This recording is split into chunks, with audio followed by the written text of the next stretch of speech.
बिस्मिल्लाहिर्रहमानिर्रहीम। अस्सलाम वालेकुम।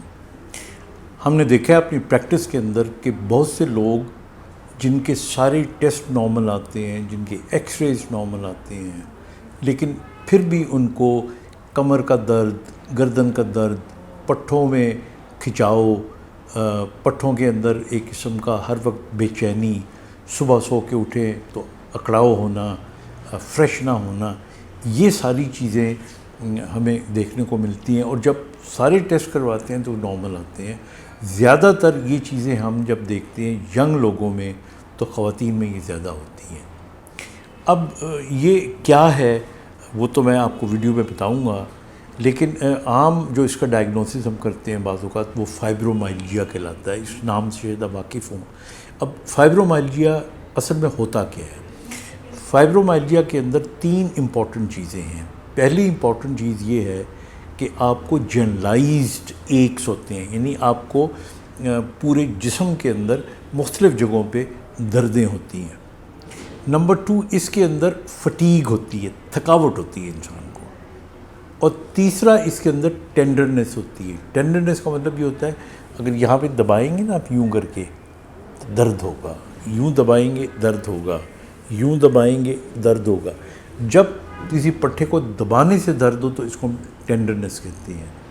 फटीग का तो मतलब थकावट हो गई, और इसी तरह जो दर्द है वो है ही है। अब इसकी जो पैथोफिजियोलॉजी आप कह लें या एक और आसान तरीका समझने का वो ये है कि इन लोगों के अंदर आम लोगों की जो सेंसेशंस होती हैं पेन की, इन लोगों के अंदर उनमें सेंसिटिविटी ज़्यादा होती है। यानी उतने ही दर्जे का एक नॉर्मल आदमी को पेन हो तो इन्हें उसके मुकाबले में 3-4 गुना ज़्यादा महसूस होता है। यानी इतना होता नहीं है जितना कि इनको महसूस होता है। अब इसकी वजह क्या है? इसकी बहुत सी वजूहात हो सकती हैं, जिसके अंदर जेनेटिक भी वजूहात में शामिल है, सेंसिटिविटी भी शामिल है, आपका स्ट्रेस भी शामिल है, आपकी डिप्रेशन भी शामिल है, और इस किस्म की बहुत सारे मल्टी फैक्टोरियल हम इसे कहते हैं, इसकी कॉजेज़ हो सकती हैं। और लोगों को नींद का ठीक ना आना, लोगों का पुरसुकून ना होना, लोगों की दिल की धड़कन तेज़ रहनी, लोगों को हर वक्त अंदेशा खौफ रहना, तो ये मजबूरी तौर पे जो शख्सियत होती है ये इस किस्म की बन जाती है। और उसके साथ फिर उसको दर्दें शुरू हो जाती हैं। जब दर्दें होती हैं तो ज़ाहिर है कि दर्द के इलाज के लिए फिर वो डॉक्टर के पास जाते हैं, और वहाँ पे अब ट्रीटमेंट इसका क्या होता है? ज़ाहिर है एक तो सिम्प्टोमेटिक ट्रीटमेंट है, आप इसमें दर्दों की दवाइयाँ देंगे। बाज़ औक़ात जो टेंडर स्पॉट्स होते हैं ख़ास तौर पे यहाँ पे या यहाँ पे, इनको हम इंजेक्ट कर देते हैं। और आप बड़े हैरान होंगे कि बाज़ औक़ात मैं इनमें स्टीरॉयड नहीं इंजेक्ट करता, सिंपल मैं प्रिक करता हूँ। यानी मैं आम सादी सुई जो होती है उससे प्रिक करता हूँ, तब भी पेन पेशेंट्स का ठीक हो जाता है।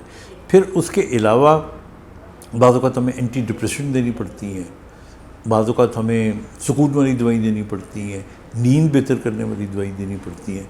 तो ये एक पूरा लाइफस्टाइल को चेंज करना पड़ता है मरीज़ों का। अदरवाइज़ ये फिर जो कंप्लेंट्स होती है ना, ये फिर एक डॉक्टर से मुतमईन ना हुए तो दूसरे डॉक्टर के पास चले गए, दूसरे से ना हुए तो तीसरे के पास चले गए।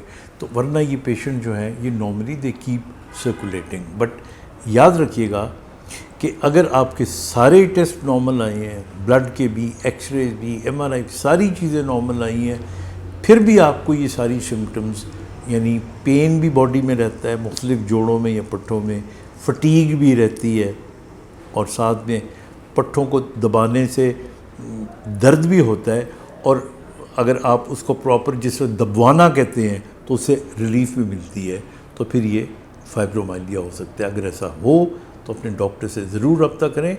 And take care. खुदा हाफिज़।